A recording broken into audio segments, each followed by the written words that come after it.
Okay, friends, we are going to start. So, business transaction, two type of business transaction. पहला है economic transaction and दूसरा है non economic transaction. तो economic transaction में दो type के ट्रांजेक्शन आ सकते हैं, कैश ट्रांजेक्शन और क्रेडिट ट्रांजेक्शन, एंड तीसरा है other transaction. So, how we can identify whether it is a cash transaction or a credit transaction? So first we will know that how we can identify whether it is a cash transaction or a credit transaction. So उसके लिए हम एक example देख लेते हैं कि अगर कोई भी ट्रांजेक्शन में अगर वर्ड दिया गया है कैश या फिर bank, cheque, RTGS, NEFT, IMPS या फिर UPI, this word are given in the transaction, then we will consider it as a cash transaction. समझ में आ गया? अगर कोई भी ट्रांजेक्शन में ए वर्डिंग है cash, bank, cheque, RTGS, NEFT, IMPS और यूपीआई, तो उससे हम कैश ट्रांजेक्शन मान लेंगे. दूसरी कंडीशन एक है, अगर कोई भी ट्रांजेक्शन में पर्सन का नाम नहीं दिया है और ए वर्डिंग भी नहीं है,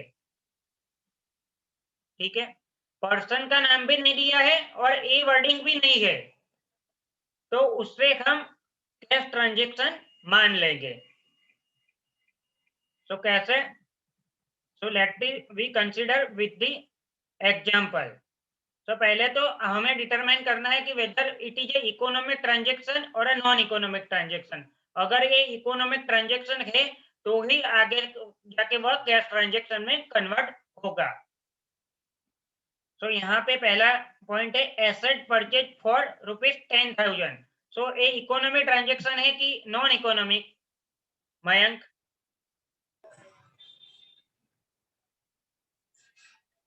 एसेट परचेज फॉर ₹10,000.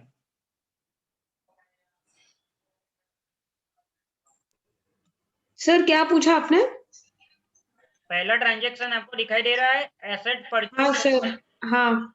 तो ये इकोनॉमिक ट्रांजेक्शन है या फिर नॉन इकोनॉमिक ट्रांजेक्शन है? इकोनॉमिक है सर. हाउ? रीजन?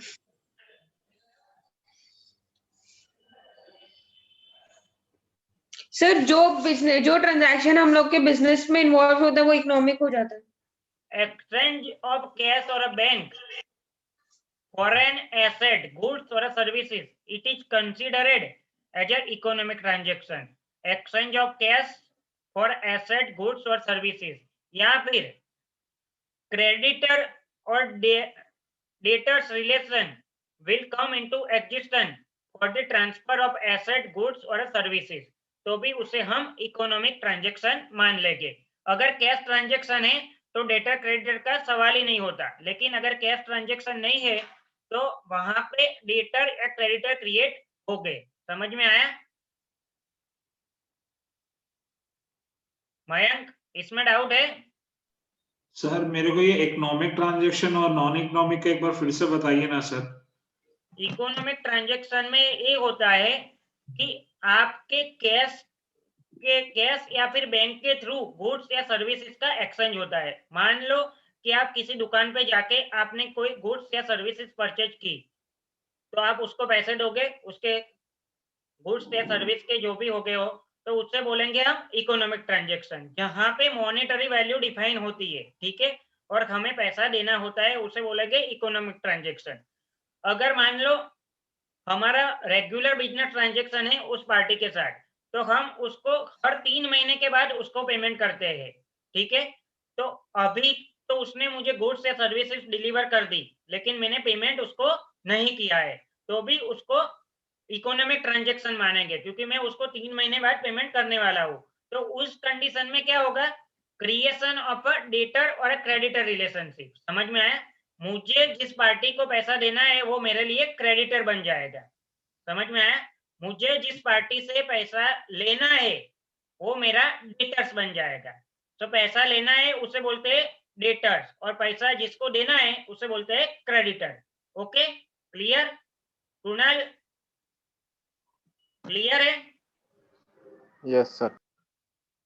ओके, तो अगर कोई भी ट्रांजेक्शन इकोनॉमिक है तो आगे जाके वो बन जाएगा कैश ट्रांजेक्शन या फिर क्रेडिट ट्रांजेक्शन। ठीक है, सो अभी हम एग्जांपल देखते हैं।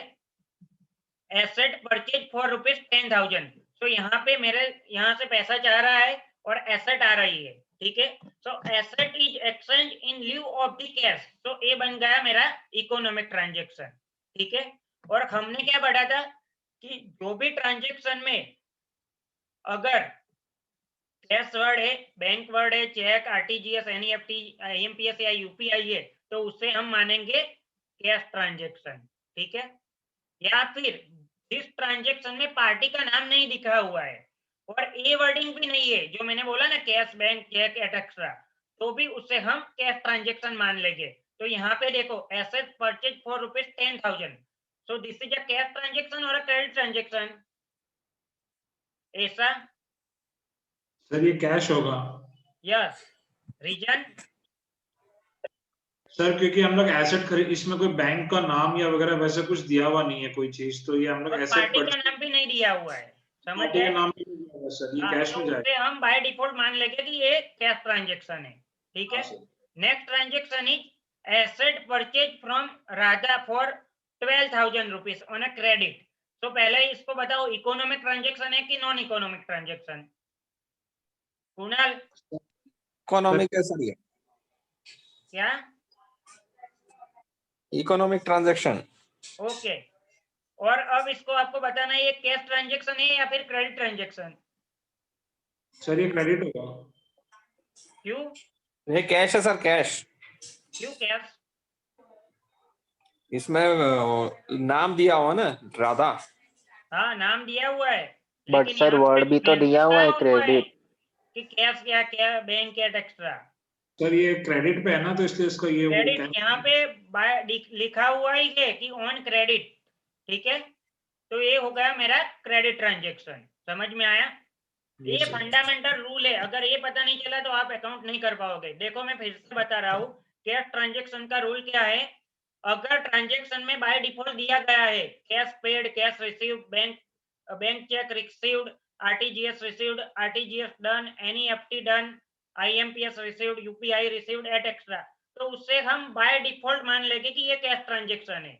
बिकॉज अगर ऐसे वर्डिंग है तो उसका मतलब ये होता है कि कैश मेरे बिजनेस में आ रही है या मेरे बैंक में पैसा आ रहा है या मैं बैंक से पैसे चुका रहा हूँ। समझ में आया? लेकिन अगर कोई ट्रांजेक्शन ऐसा है जैसा कि पहला ट्रांजेक्शन, उसमें कुछ भी नहीं दिया है, सिर्फ ऐसा लिखा हुआ है एसेट परचेज फॉर ₹10,000, तो इतना ही लिखा हुआ है यहाँ पे, ना तो कैश वर्ड है, ना क्रेडिट वर्ड है, ना पार्टी का नाम है, तो उससे भी हम मान लेंगे कि ये कैश ट्रांजेक्शन है।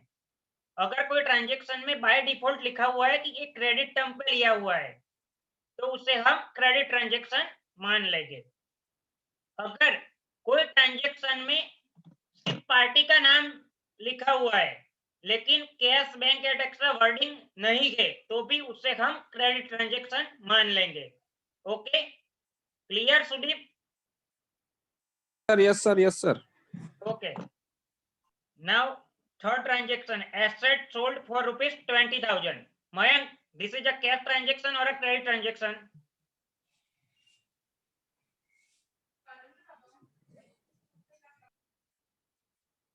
मयंक, हाँ सर।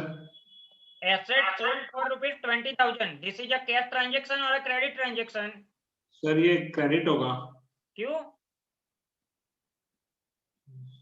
नहीं सर ये कैश होगा। कैश एसेट होगा, बेचा, राइट राइट, कैश होगा। कैश होगा सर, ये बेचा है ना हमने, पैसा आ रहा है sir. Next, asset sold to Meera on credit for ₹22,000। Sudeep, ये कौन सा ट्रांजेक्शन हुआ, कैश या फिर credit? Credit sir. Okay, good. ₹8,000 paid for wages. Kunal, ये क्रेडिट ट्रांजेक्शन है या फिर कैश ट्रांजेक्शन? कैश। क्यों? पेड है सर, कैश में ही होगा, और इस पे किसी का पार्टी का नाम भी नहीं दिया हुआ है और वर्ड क्रेडिट भी नहीं दिया हुआ है। पार्टी का नाम नहीं है, कैश बैंक वर्डिंग और नहीं है, ठीक पेमेंट है? किया हुआ है सर, इसलिए कैश और कैश पेड ऐसा लिखा हुआ भी है, ठीक है? पेड है, यानी पेड किया है इसलिए ना सर। नाउ ऐसा ₹9,000 रिसीव फॉर रेंट, ऐसा this is a cash transaction और a credit transaction? Sir, cash. Okay, right. Next is the liability of ₹15,000 is settled. Sudeep, whether it is a cash or a credit transaction? Sir ये cash. Cash transaction, right. यहाँ पे settle लिखा हुआ है, उसका मतलब क्या है? मेरी लायबिलिटी मैंने सेटल की, उसका मतलब मैंने पेमेंट किया है। और यहाँ पे ना तो पार्टी का नाम है, ना कैश या बैंक वर्डिंग है। जी। Okay. Receivable of 18,000 is received. Mayank, cash है कि क्रेडिट है?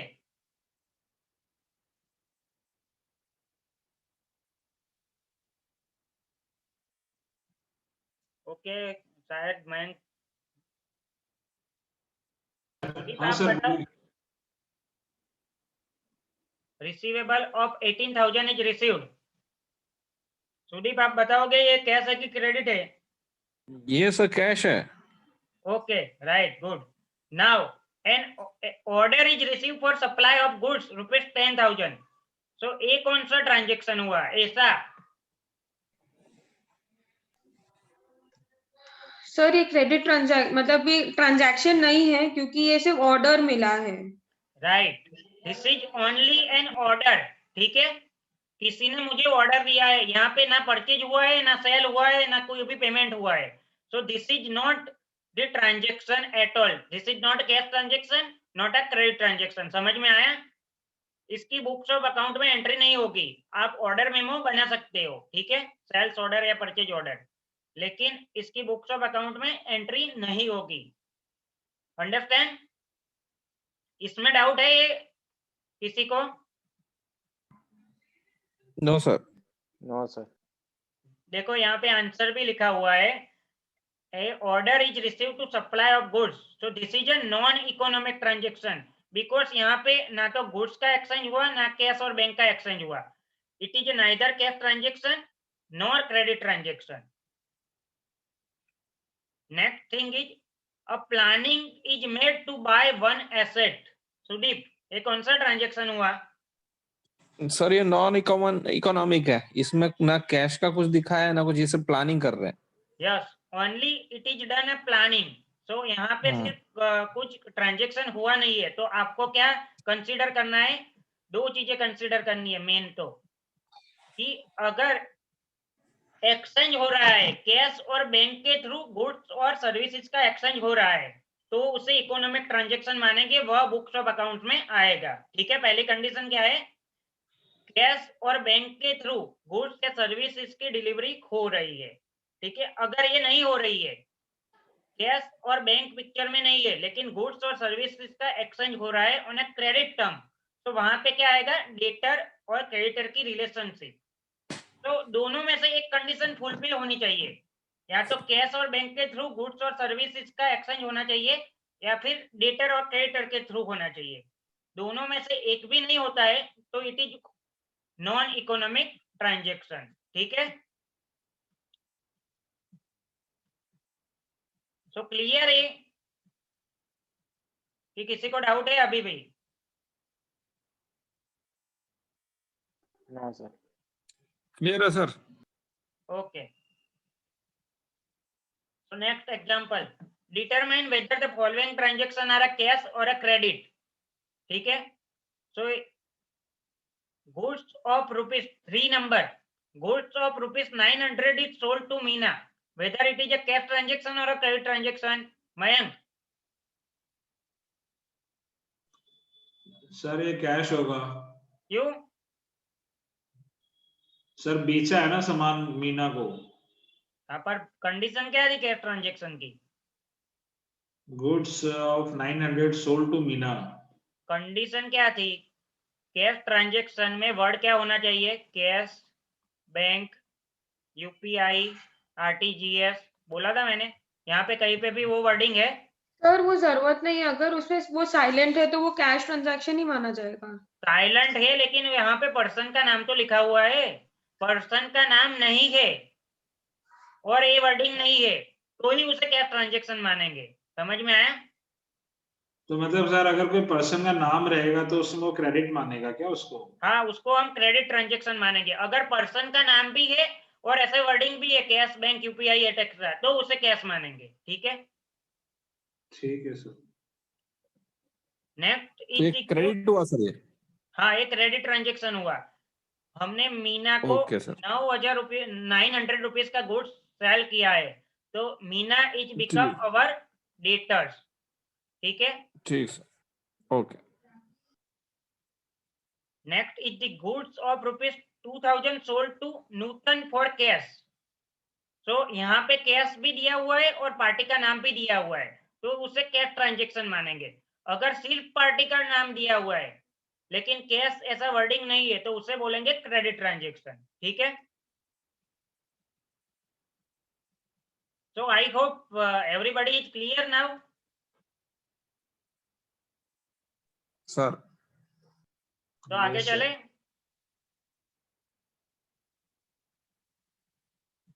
Now the next point is the voucher. So the voucher is the first step for the purpose of accounting. Without voucher you cannot do the accounting.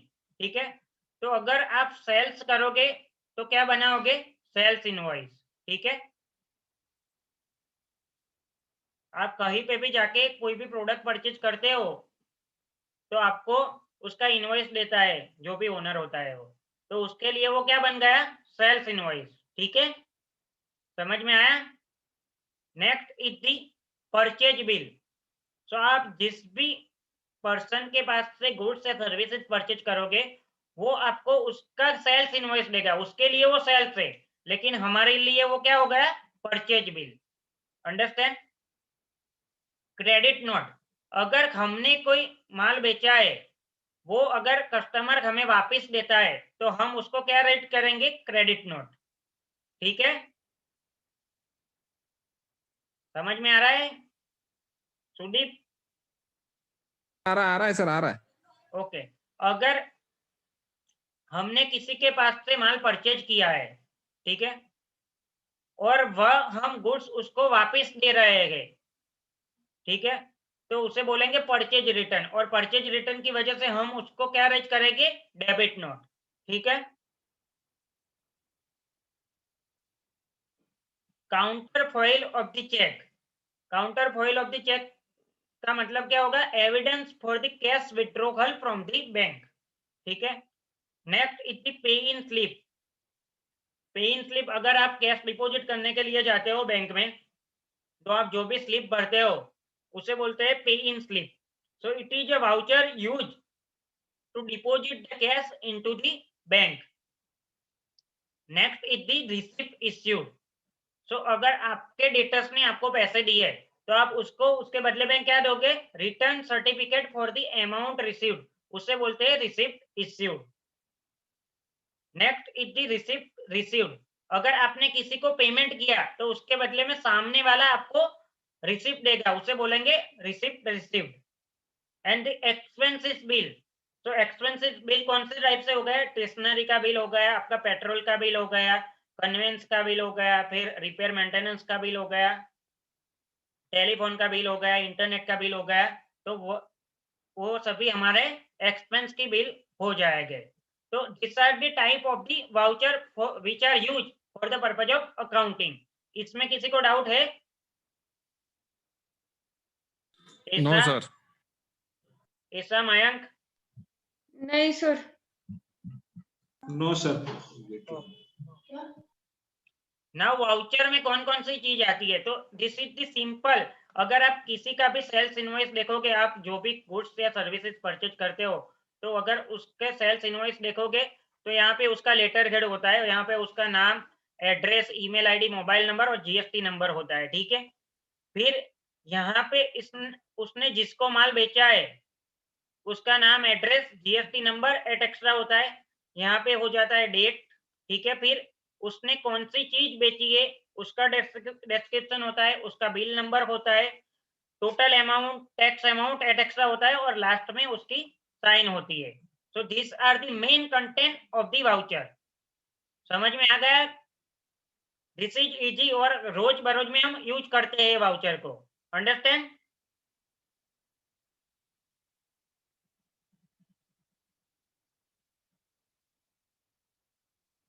Now we will consider the dual effect of each and every transaction.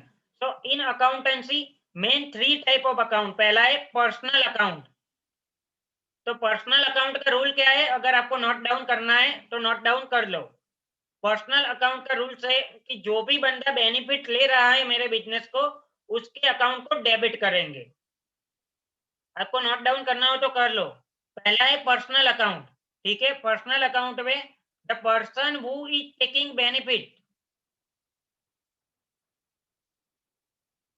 जो भी बंदा मेरे business से benefit ले रहा है उसे बोलेंगे, उसे डेबिट करेंगे हम। और person who is giving benefit to my business, उसका अकाउंट हम क्रेडिट करेंगे। समझ में आया? ऐसा Sudeep, it is clear? Now this is theoretical part is over, this is somehow we are going into the practical part। और ये फंडामेंटल रूल है, अगर ये समझ में नहीं आया तो आप अकाउंटेंसी नहीं कर पाओगे, ठीक है। तो पहला अकाउंट का टाइप है पर्सनल अकाउंट। जो भी बंदा बिजनेस को बेनिफिट देगा, बिजनेस को बेनिफिट देगा, उसका अकाउंट क्रेडिट होगा। जो भी बंदा मेरे बिजनेस से बेनिफिट लेगा उसका अकाउंट डेबिट होगा, ठीक है।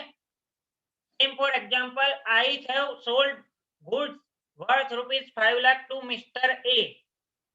सो मिस्टर ए मेरे बिजनेस से बेनिफिट ले रहा है क्योंकि मेरे बिजनेस का गुड्स उसने ले लिया है, ठीक है। तो mister A account is debited. समझ में आ गया? क्लियर? कि अभी भी डाउट है किसी को?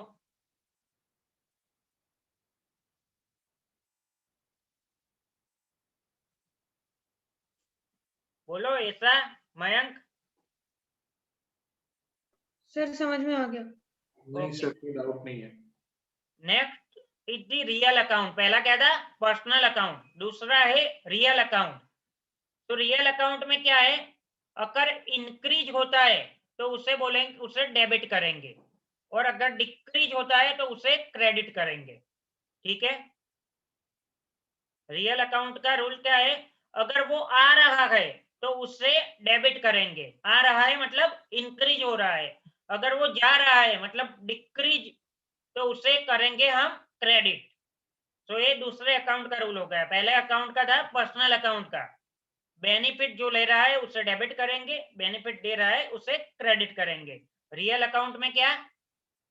अगर आ रहा है तो उसे डेबिट करेंगे, अगर जा रहा है तो उसे क्रेडिट करेंगे। Next is the nominal account. So जो भी एक्सपेंस है उससे हम डेबिट करेंगे। Whichever the expenses are incurred, उसे हम डेबिट करेंगे। और जो भी रेवेन्यू रियलाइज हो रही है या फिर इनकम रियलाइज हो रही है उसे क्रेडिट करेंगे, ठीक है।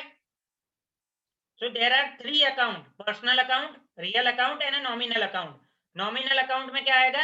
Expenses और income. So expenses अगर incur हुआ है तो उससे हम डेबिट करेंगे। अगर रेवेन्यू या फिर इनकम रियलाइज हुई है तो उससे हम क्रेडिट करेंगे। Now we will do the example of dual effect for the transaction.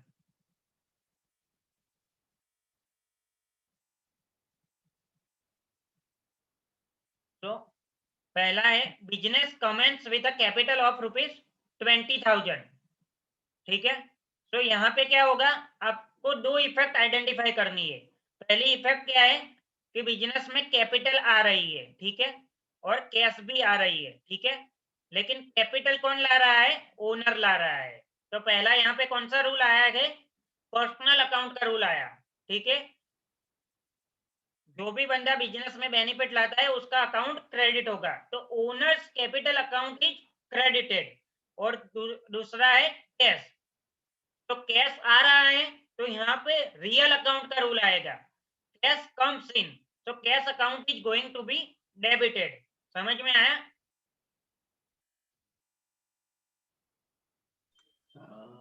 Mayank, हाँ सर। ओके। हर एक ट्रांजेक्शन की आपको दो इफेक्ट आइडेंटिफाई करनी है।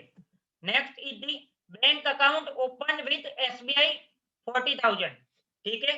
सो आप मयंक, अगर आपके पास कोई भी बैंक अकाउंट नहीं है, आपके पास 40,000 रुपये पड़े हैं, ठीक है, कैश। हाँ, अगर आपको बैंक अकाउंट ओपन करना है SBI बैंक में, तो आप SBI बैंक में जाओगे, 40,000 अपने बैंक में कैश डिपॉजिट कर दिए।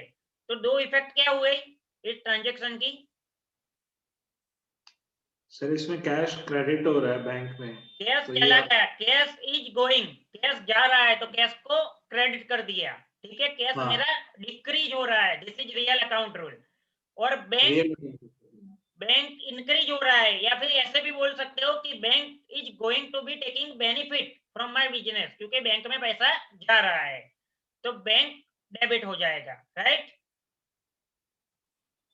Next is the goods worth ₹3,000 is purchase from Bhavana bank. तो पहले तो सुदीप आप ये बताओ कि ये क्रेडिट ट्रांजेक्शन है या फिर कैश ट्रांजेक्शन? एक मिनट सर। गुड्स सर ये क्रेडिट, क्रेडिट, क्योंकि यहाँ पे ना तो कैश या क्रेडिट वर्ड है, कैश बैंक कुछ भी नहीं लिखा है, और यहाँ पे जी सिर्फ पर्सन का नाम लिखा है, ठीक है। जी तो हमने जी, किसके पास से परचेज किया? भावना बैंक के पास भावना से जी परचेज किया। तो Bhavna ji bank is giving benefit to my business, right. जी जी तो भावना बैंक का अकाउंट क्रेडिट होगा, पर्सनल अकाउंट का वो रूल लागू होगा, ठीक है। जी और जी मैंने सर परचेज आपने किया, तो भारतीय बैंक परचेज लिख दिया इज है। अ नॉमिनल अकाउंट, मेरा एक्सपेंस हुआ एक तरह से परचेज, ठीक है। जी या फिर ऐसे भी बोल सकते हो कि परचेज मतलब आपका गुड्स आ रहा है, स्टॉक इंक्रीज हो रहा है, तो purchase account is going to be debited, ठीक है। ठीक सर। सर आपने भारतीय बैंक लिख दिया है। क्या? भावना बैंक की जगह भारतीय बैंक ओके ओके, लिख दिया है इफेक्ट में। ठीक है। Now the next transaction is commission paid ₹200। तो ये कैश ट्रांजेक्शन है, इसकी दो इफेक्ट क्या होगी? एक तो कमीशन हमारा खर्चा हो गया, तो कमीशन अकाउंट इज डेबिट, और पेड किया है तो ये कैश ट्रांजेक्शन है, तो कैश मेरे यहां से गया, कैश जा रहा है, तो cash account is credited, right, ठीक है। तो इसमें किसी को डाउट है ड्यूअल इफेक्ट में?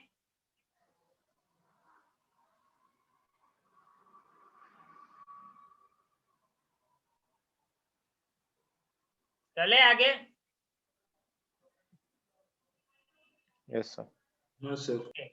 अब मैं आपको बताता हूँ कि पर्सनल अकाउंट कौन कौन से टाइप से होते हैं, ठीक है, उसके example. Where the transaction are made on a credit, ठीक है, वहां पे पर्सनल अकाउंट का रूल ज्यादा होता है, ठीक है।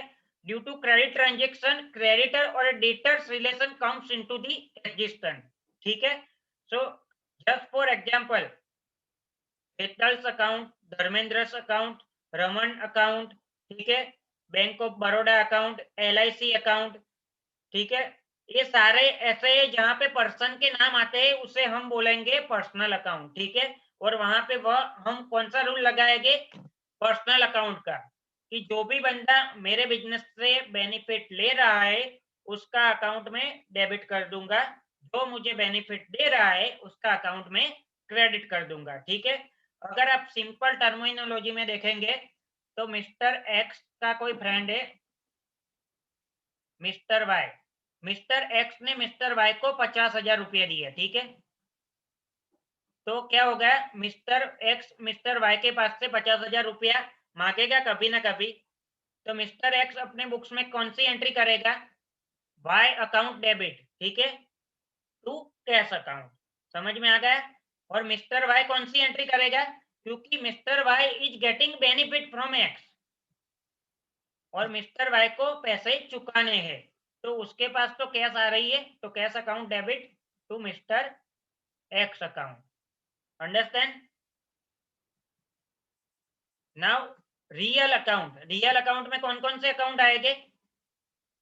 आपका जो भी एसेट के अकाउंट है वो सारे के सारे आपके रियल अकाउंट में आएंगे, ठीक है। Same for example plant and machinery, building, furniture, vehicle, goodwill, patent, trademark, copyright etcetera आपके रियल अकाउंट में आएंगे। जो भी आपकी एसेट है वो सारी की सारी रियल अकाउंट के हेड में आएगी, ठीक है। Stock, debtor, bank balance, cash balance, prepaid expense, सारा का सारा ये जो भी है वो आपकी एसेट कहलाती है और they are the part of your real account, ठीक है। नॉमिनल अकाउंट में क्या आएगा, आपके जो भी एक्सपेंसेस है या फिर इनकम है उसे आप बोलेंगे नॉमिनल अकाउंट, ठीक है। Now we will do the classification of the accounts, ठीक है। तो पहला है नवजीवन कॉमर्स कॉलेज अकाउंट। तो ये कौन सा अकाउंट आएगा, आपको 3 अकाउंट के नाम दिए गए हैं, पर्सनल, रियल और नॉमिनल अकाउंट, ठीक है। तो यहाँ पे आपको बताना है ये सही लिखा हुआ है कि नहीं लिखा हुआ है, ठीक है। नवजीवन कॉमर्स कॉलेज अकाउंट कौन से अकाउंट में आएगा सुदीप? पर्सनल अकाउंट सर, नाम है इसमें नवजीवन। ओके, तो आपको पहले क्या आइडेंटिफाई करना है, अकाउंट का टाइप, ठीक है। पर्सनल अकाउंट, रियल अकाउंट या फिर नॉमिनल अकाउंट, उसके हिसाब से आप रूल लगाओगे कि पर्सनल अकाउंट का रूल लगेगा, रियल का लगेगा या फिर नॉमिनल का लगेगा, तो ही आप डेबिट क्रेडिट कर पाओगे, वरना आपकी पूरी एंट्री गलत हो जाएगी, ठीक है। फिर ड्राइंग, ड्राइंग का मतलब क्या है, किसी को पता है? मयंक? सर पैसे विड्रॉ करना। अगर कोई भी ओनर बिजनेस में पैसा या फिर एसेट इंट्रोड्यूस करते हैं तो उसे बोलते हैं कैपिटल, लेकिन अगर बिजनेस से एसेट या भी पैसे ले जा रहा है तो उसे बोलेंगे ड्राइंग, ठीक है। सो drawing is just like a personal account, वो हो गया कैपिटल अकाउंट में ही वो डेबिट होता है जनरली, ठीक है। कई कई लोग ड्राइंग का अलग अकाउंट भी बना देते हैं, लेकिन ultimately it is incorporated into the capital account, ठीक है। Next is the cash account, तो कैश हमारी एसेट है, ठीक है, सो it is a real account. फिर डोनेशन अकाउंट, डोनेशन का मतलब हमने किसी पॉलिटिकल पार्टी को या फिर किसी टेम्पल को या हॉस्पिटल को या फिर एजुकेशन इंस्टीट्यूट को पैसे दिए एज ए डोनेशन, तो वो हमारा हो गया एक्सपेंस। तो अगर एक्सपेंस या फिर इनकम है तो हो जाएगा नॉमिनल अकाउंट, ठीक है। फिर मशीनरी अकाउंट, तो machinery is my asset, so it is a real account, ठीक है। अब यहां तक हो गया, अब बिना आंसर के हम देख लेते हैं रिलायंस शेयर्स अकाउंट। मयंक आप बताओगे ये कौन से अकाउंट में आएगा, पर्सनल अकाउंट, रियल अकाउंट या फिर नॉमिनल अकाउंट? मेरे पास रिलायंस के शेयर्स है तो वो कौन से अकाउंट में आएंगे? सर ये शायद उसमें आएगा, पर्सनल अकाउंट में आएगा क्या? कहाँ पे आएगा? पर्सनल अकाउंट में नहीं आएगा, शेयर्स है। मुझे रिलायंस से कोई लेना देना है, मेरे पास रिलायंस के शेयर्स है, तो शेयर्स मतलब मेरी एसेट हो गई, समझ में आया? तो this is a real account. फिर कर्णावती क्लब अकाउंट, सुदीप ये कौन से रियल अकाउंट अकाउंट, में आएगा? ये सब पर्सनल, राइट, ठीक है। Next is bank interest received, ऐसा ये कौन से अकाउंट में आएगा? 30 सर नंबर। ये आपका रियल पर्सनल, अकाउंट रियल की होगा, नॉमिनल? Real account. क्यों? हाँ अच्छा, नॉमिनल अकाउंट है, एक्सपेंस नॉमिनल अकाउंट है। अकाउंट, यहाँ पे इंटरेस्ट लिखा हुआ है, बैंक नहीं लिखा हुआ है, बैंक होते तो रियल अकाउंट आएगा, ठीक है। फिर स्टॉक अकाउंट,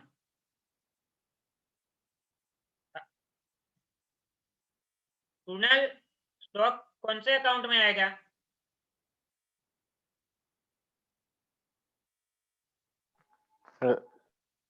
पर्सनल अकाउंट में आएगा कि रियल अकाउंट में आएगा कि नॉमिनल अकाउंट में? सर ये रियल अकाउंट में होगा क्या? Yes right, this is real account because stock is my asset, ठीक है।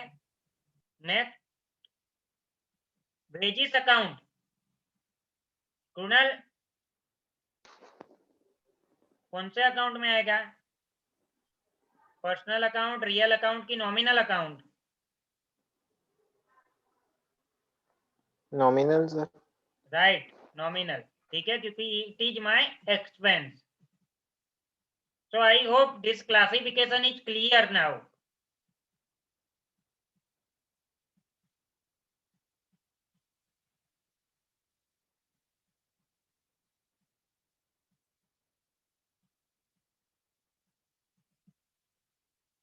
सो हम कल की कुछ थियरी बाकी है वो देख लेते हैं। ठीक है, अकाउंट में कौन सा कॉन्सेप्ट चलता है? कंजर्वेटिज्म।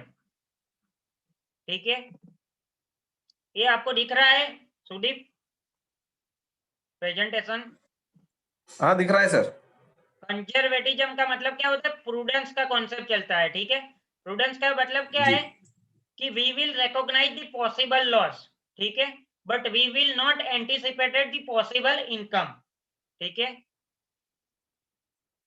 अगर कोई भी पॉसिबल लॉस है तो उसको उसका खर्चा हम डाल देंगे, उसकी प्रोविजन हम क्रिएट कर देंगे, लेकिन हम किसी एंटिसिपेटेड इनकम को बुक्स ऑफ अकाउंट में नहीं डालेंगे। उससे बोलते हैं प्रूडेंस का concept. Okay, mister Z is dealing in a two commodity, pen and a pencil. The details are given below.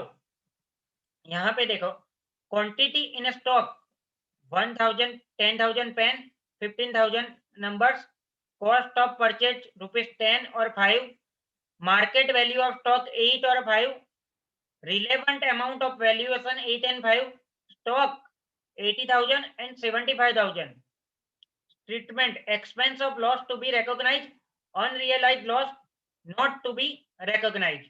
तो यहाँ पे क्या होगा, हमारे पास स्टॉक कितना है? 10,000 पेन का, कॉस्ट कितनी है?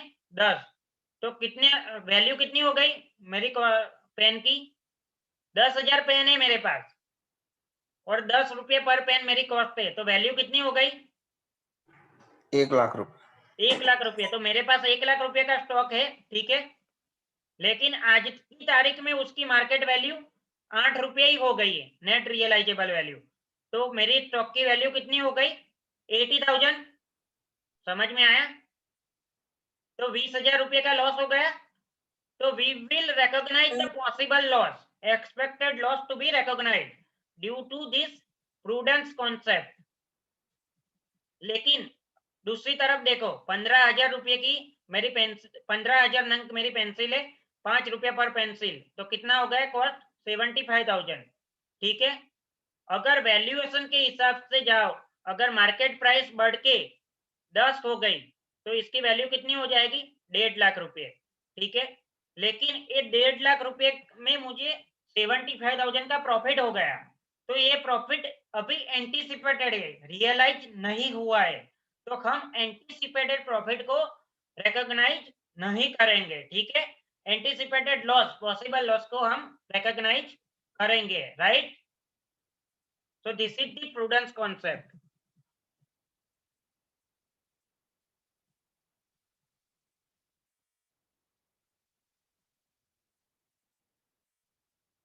नाउ अकाउंटेंसी की लिमिटेशन क्या क्या है?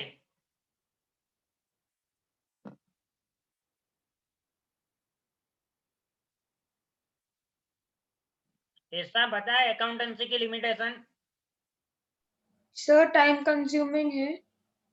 टाइम कंज्यूमिंग तो है ही। लिमिटेशन क्या है कि डिफरेंट ऑर्गेनाइजेशन में चूज डिफरेंट अकाउंटिंग पॉलिसी। ठीक है, at the same for the same item, same for example depreciation. तो डेप्रिसिएशन में 2 मेथड चलते हैं, एक तो WDV मेथड एंड दूसरा होता है SLM मेथड। ठीक है, तो there are different accounting policy for the same item. Valuation stock के लिए अलग अलग मेथड चलते हैं, FIFO method, LIFO method, weightage average method etcetera. ठीक है, तो दिस इज द लिमिटेशन। कोई स्टैंडर्ड प्रोसीजर नहीं है कि एक ही पॉलिसी चलेगी। ठीक है, हर एक ऑर्गेनाइजेशन अलग अलग पॉलिसी एडॉप्ट कर सकता है। ठीक है,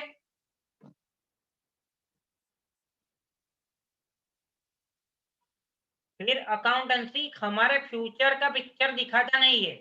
समझ में आया? अकाउंटेंसी ऑलवेज हमारे पास्ट का पोजीशन दिखाता है। समझ में आया? हम फाइनेंशियल स्टेटमेंट कौन से पीरियड के बनाते गए? पिछले साल के, जो साल चला गया है। अकाउंटेंसी हमें फ्यूचर का कोई भी फोरकास्ट दिखाता नहीं है। समझ में आया? It will show the past position, ठीक है। सो पास्ट पे तो फ्यूचर डिपेंड है ही नहीं। So understand, it will not show your future picture. Now ये तो हमने कल पढ़ लिया था। हिस्टोरिकल कॉस्ट मतलब your actual cost, current cost मतलब आज की तारीख की कॉस्ट, रियलाइजेबल वैल्यू मतलब अगर आज हम एसेट सेल करेंगे तो जो भी वैल्यू हमें मिलेंगी उससे बोलेंगे realisable value. And this present value it is considered in a finance subject, ठीक है। फाइनेंस सब्जेक्ट का मतलब अगर मैंने मशीनरी आज परचेज की 5 लाख की, ठीक है, वो मशीनरी 10 साल तक चलेगी, 10 इयर्स तक। 10 इयर्स तक वो मुझे कितना कैश फ्लो कमा के देगी मशीन, ठीक है। अगर वो 10 इयर्स के मैं पूरे कैश फ्लो का टोटल मारूंगा और उसे आज के रेट पे डिस्काउंट करूंगा तो उससे बोलेंगे प्रेजेंट वैल्यू। समझ में आ गया? अंडरस्टैंड? इसमें किसी को डाउट है प्रेजेंट वैल्यू में? No sir. ओके।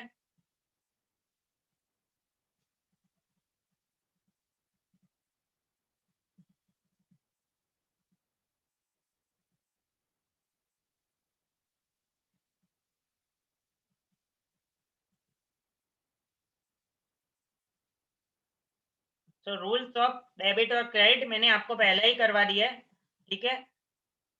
पहले तो आपको क्या करना है, आपको ट्रांजैक्शन ढूंढना है कि वह इकोनॉमिक है कि नहीं है, ठीक है। फिर आपको ढूंढना है कैश ट्रांजैक्शन है कि क्रेडिट ट्रांजैक्शन है। अंडरस्टैंड? उसके बाद आपको आइडेंटिफाई करना है पर्सनल अकाउंट, रियल अकाउंट और नॉमिनल अकाउंट। उसके बाद उसका रूल लगाना है। तो पर्सनल अकाउंट का रूल्स क्या है? डेबिट द रिसीवर, जो बेनिफिट ले रहा है उसको डेबिट करो, और क्रेडिट द गिवर, जो बेनिफिट दे रहा है उसको क्रेडिट करो। रियल अकाउंट का रूल्स क्या है? जो आ रहा है उसे डेबिट करो और जो जा रहा है उसे क्रेडिट करो। नॉमिनल अकाउंट का रूल क्या है? जो भी एक्सपेंस या फिर लॉस इनकर हुआ है उसे डेबिट करोगे आप, और जो भी इनकम हुई है या फिर गेन हुआ है, प्रॉफिट हुआ है, उसे आप क्रेडिट करोगे। सो दिस इज फंडामेंटल रूल, आप इसको नोट डाउन कर दो। ये रूल मेन अकाउंटेंसी का फंडामेंटल रूल है, ठीक है। क्योंकि बाकी सारे चीज तो क्या है कि आपको जर्नल एंट्री आ गई तो उसके बाद सारे के सारे लेजर, फाइनेंशियल स्टेटमेंट अपने आप प्रिपेयर हो जाते हैं। ऐसे सॉफ्टवेयर मार्केट में अवेलेबल है, ठीक है। आपको सिर्फ जर्नल एंट्री या फिर वाउचर एंट्री ही डालनी है। उसके बाद सारे के सारे लेजर, रिपोर्ट, फाइनेंशियल स्टेटमेंट अपने आप प्रिपेयर हो जाएंगे। सो ये रूल अगर आपको सही से आ गया तो ही आप जर्नल एंट्री कर पाओगे, ठीक है। आगे चले। जी सर।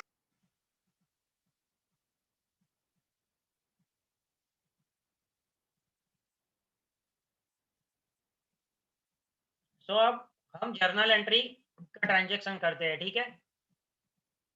पहला, Ransod comments the business with the capital of rupees 50,000, ठीक है। उसकी एंट्री क्या होगी मयंक? सर हाँ बोलो, ये सब बोलो आप। Cash to capital. Okay, cash to capital, right. How? Explain. Sir capital business में लाया था एंड कैश भी लाया था तो cash is coming, so real account का रूल लगेगा। Cash is increasing, cash is coming, so real account का रूल क्या है? जो आ रहा है उससे डेबिट करेंगे, तो cash is debited. And capital account is a personal account, so mister R is giving capital into the business, ठीक है। तो जो बंदा बेनिफिट दे रहा है उससे हम क्रेडिट करेंगे। यहाँ पे पर्सनल अकाउंट का रूल लगेगा। तो एंट्री क्या हो गई? Cash account debit to capital account, right. Next is the rupees 20,000 deposited in the bank of Baroda. Mayank, इसकी एंट्री क्या होगी?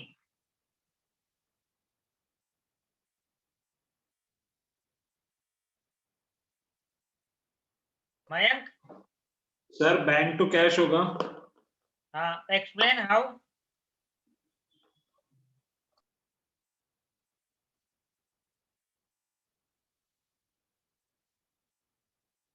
मयंक, हाँ sir. Bank to cash you are right, लेकिन कैसे अपनी एंट्री कौन सा रूल लगा के की? सर बैंक में कैश डिपॉजिट हुआ। हाँ, तो रूल कौन सा लगाया?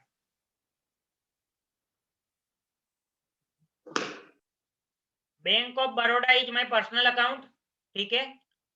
तो बैंक ऑफ बड़ौदा मेरे कैश ले रही है, तो जो ले रहा है उसे डेबिट करो, और cash is my real account, तो कैश मेरी जा रही है, जो जा रहा है उसे क्रेडिट करो। तो आपकी एंट्री सही थी, bank account debit to cash account. Now third one, Sudeep, goods of ₹2000 is purchase on cash, तो उसकी एंट्री क्या होगी? सर ये रियल अकाउंट कैश। हाँ, तो एंट्री क्या होगी?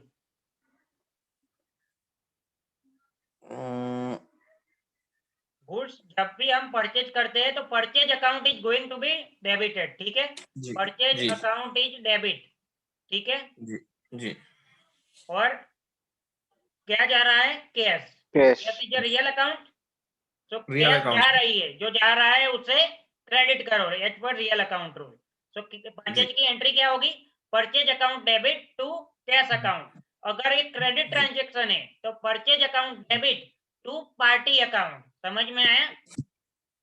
जी Next is the goods of ₹6,000 is sold to राजा, ऐसा, इसकी एंट्री क्या होगी? Sir, Radha account debit to sales. Okay, right. So Raja is taking benefit from my Personal account. Personal account, हाँ. so Raja account is debited and sales account is credited. Now dividend received ₹200, 9 number, Kunal, उसकी entry क्या होगी?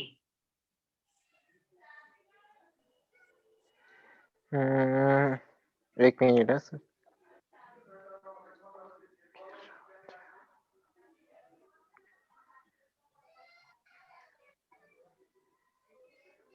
Cash account debit to dividend. Yes, right. How? क्योंकि पैसा आ रहा cash है या फिर बैंक में पैसा पैसा आ आ रहा रहा है। है यानी कैश आ रहा है मीन्स डेबिट होगा। ओके, और रियल अकाउंट यानी कैश में आएगा।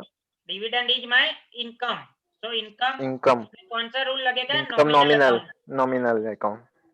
ठीक है, right. Now machine of ₹15,000 purchase from Ramesh brothers, Sudeep, इसकी एंट्री क्या होगी? सर एक minute sir.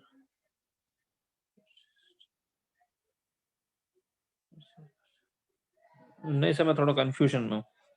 Machine of ₹15,000 purchase from Ramesh brother, तो पहला तो एक क्रेडिट ट्रांजेक्शन हुआ, इसमें किसी को जी डाउट नहीं होना चाहिए, ठीक है। तो Ramesh brother is giving benefit to me to the business, जी समझ में आया? जो जी बिजनेस को बेनिफिट दे रहा है उसका अकाउंट क्रेडिट हो जाएगा, तो Ramesh brother account is credited, right.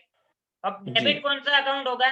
Machine is my asset, ठीक है। जी एसेट का मतलब क्या हुआ? जो मुझे बेनिफिट दे रहा है, ठीक है। अगर फिक्स एसेट है तो उसका बेनिफिट लॉन्ग टर्म में मिलेगा, और करंट एसेट है तो उसका बेनिफिट विद इन 1 ईयर मिलेगा। Machinery is generally a fix asset, उसका बेनिफिट हमें 1 साल से ज्यादा पीरियड तक मिलेगा। तो मशीन इज माय एसेट, तो वो कौन से अकाउंट में आएगी? रियल अकाउंट में, ठीक है। ठीक तो है सर। मशीन आ रहा है, रियल अकाउंट का रूल्स क्या है? जो आ रहा है उसे एंट्री डेबिट करो, तो एंट्री क्या होगी? Machine account debit to debit. Ramesh brothers account. Clear Sudeep? Sir sir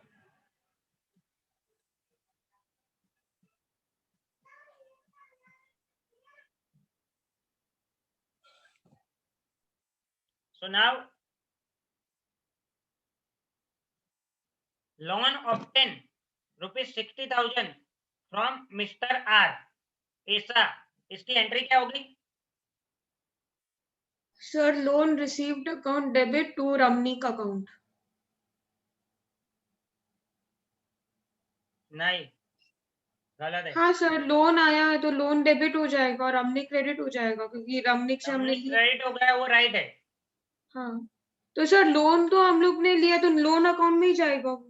loan लिया तो क्या हाँ इंक्रीज होगा, कैश होगी या बैंक होगी, समझ में है? सर, लोन बैंक मतलब पैसा ही इंक्रीज आ हो, रहा है ना। बैंक इंक्रीज होगा बट हाँ, तो लोन अकाउंट कैसे डेबिट होगा? बैंक अकाउंट इज डेबिटेड या फिर कैश अकाउंट डेबिटेड, ठीक है, टू ठीक है सर। रमणीक loan account. समझ में आया? ये डाउट है? हाँ सर, नहीं सर, समझ गई। लोन अकाउंट डेबिट नहीं होगा, समझ में आया ना? हमारे पास पैसा आ रहा है तो रियल अकाउंट का रूल लगेगा, बैंक या फिर कैश डेबिट हो जाएगा।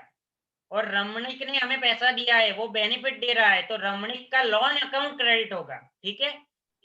या फिर आप रमणीक का एक ही अकाउंट बना दो, टू रमणीक अकाउंट, या फिर ऐसे भी बना सकते हैं, to loan receive from Ramnik account, ठीक है। नाउ ब्रोकरेज रिसीव ₹4,000, मयंक, इसकी एंट्री क्या होगी? नंबर 4।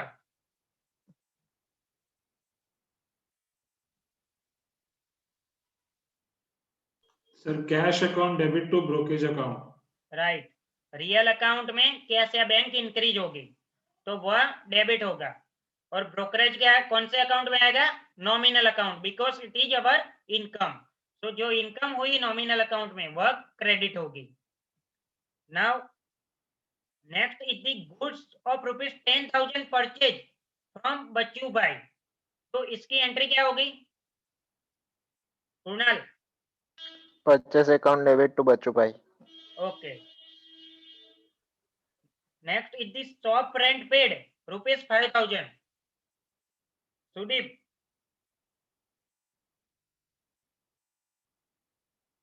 एंट्री क्या होगी शॉप रेंट पेड?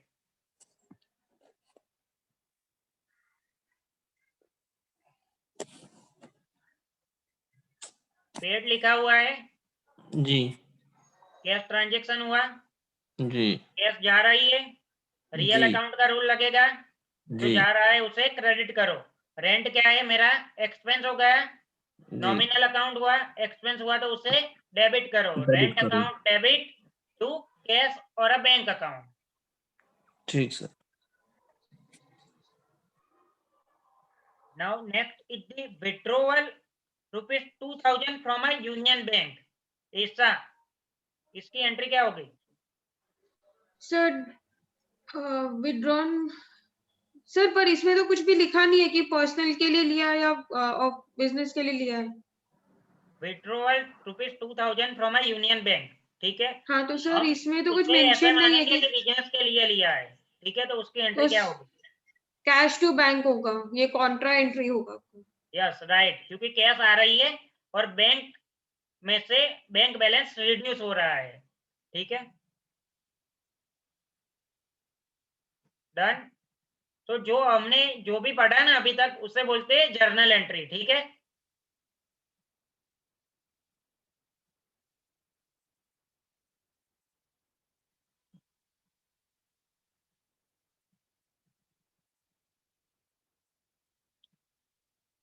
तो ड्यूअल एंट्री का कॉन्सेप्ट क्या है? First effect is always a debit effect, ठीक है, और second effect is always a credit effect, और हर एक ट्रांजेक्शन की ड्यूअल इफेक्ट होगी, दो, एक होगी डेबिट और एक होगी क्रेडिट, ठीक है, समझ में आया? ड्यूअल इफेक्ट में फर्स्ट इफेक्ट क्या होगी? अगर पर्सनल अकाउंट है तो वो डेबिट हो जाएगा, अगर गुड्स या एसेट है तो वह डेबिट हो जाएगा, या फिर एक्सपेंस या लॉस है तो वह डेबिट हो जाएगा, ठीक है। पर्सनल अकाउंट डेबिट कब होगा? जब वो बेनिफिट मेरे बिजनेस से ले रहा है, तो अगर गुड्स या एसेट मेरे बिजनेस में आ रही है तो वह डेबिट होगा, अगर एक्सपेंस या लॉस हुआ तो वह भी डेबिट होगा, ठीक है। नेक्स्ट सेकंड इफेक्ट कौन सी है? क्रेडिट।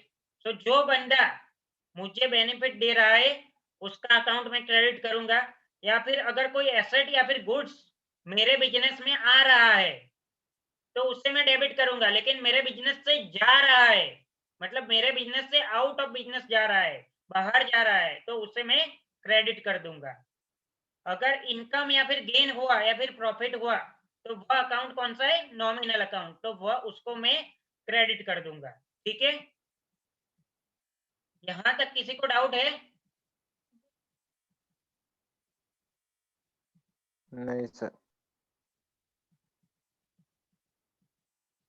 आगे चले।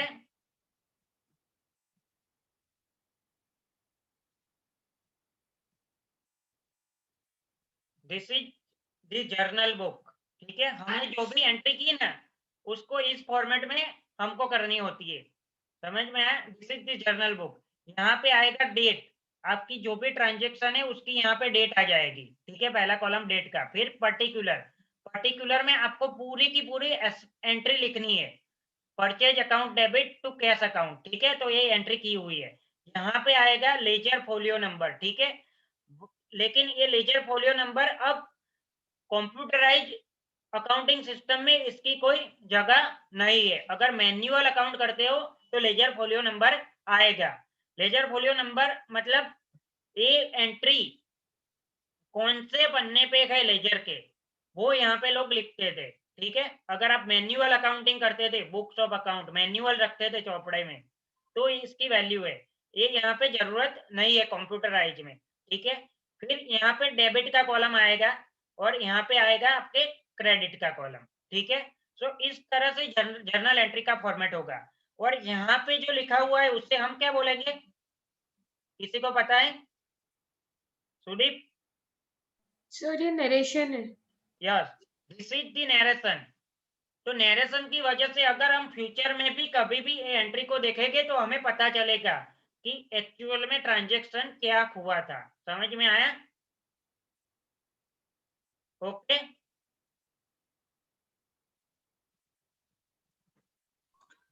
सर आज के लिए इतना ही। Right right. Okay, so we are going to close now. किसी को डाउट है? नहीं sir. No no sir. Sir. Okay, so good night. Good night sir. Good night sir. Good night.